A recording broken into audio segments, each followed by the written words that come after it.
maybe they need to because they, I mean, like, again, at a conference, at the state fair, Yeah. when you're outside, I mean, like, you can call them idiots if you want to, and if that's your thing. But the truth is like they have some reason for what they're doing.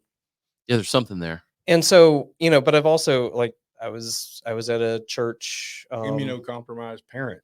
right, I mean, you right, don't know what exactly. it is. Yes, you don't know what it is. And I was at a church for a friend of ours that passed away, and it was African American church, and they handed out a mask to every single person that walked in.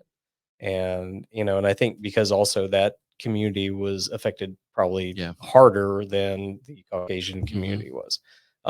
So so it's still a thing, Yeah. and it's still something that is out there. um and that's part of being a community too. And like, okay, I was trying to associate it back to community. There was a reason for all Yes. that. But like, there are reasons why we do things, and they're in, I wonder, do the mask people go, hey, I like your masks.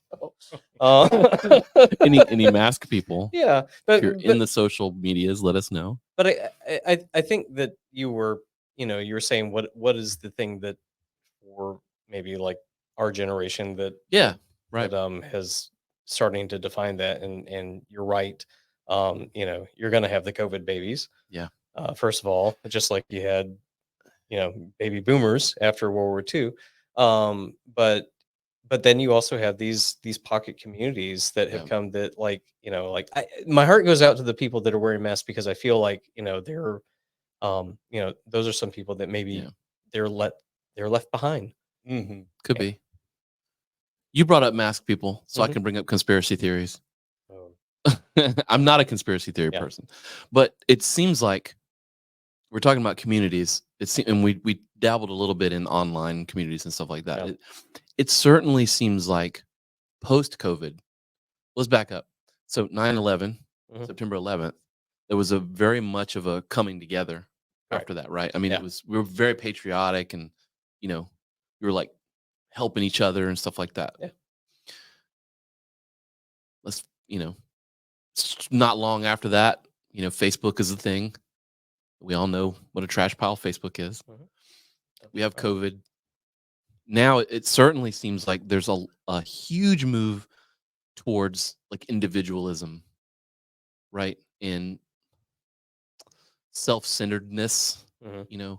I'm gonna use the word narcissistic, but I know that's like an actual like It's like calling somebody a Nazi now. psychosis or whatever. Yeah, I mean, it's like you use the narcissist word. It's like using the Nazi word. Yeah. Right? Moron used to be a diagnosis. Right. Sure. It's true. Sure. Yeah.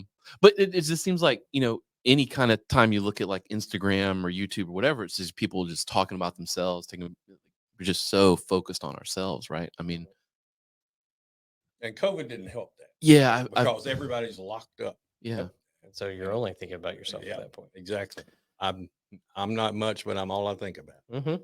yeah. It seems like we're going down that route. How do like where are the community? Where is the community? Like I don't know that it's online. I don't think there's a place to look for it.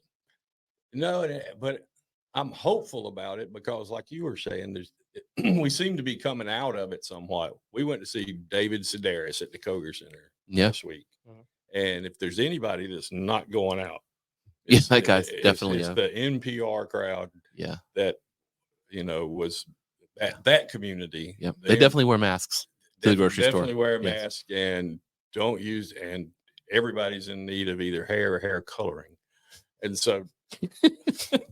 Hey, you said it, man. I'm in it. And so I sat there and had that very thought because we'd been talking about this, was the fact that, the Koger Center is just about full to see this guy in here. And it's mainly a community of people who would not have left the house to do this even a year ago. Yeah, for sure. Oh. Well, that's an interesting way to pull them out. Let's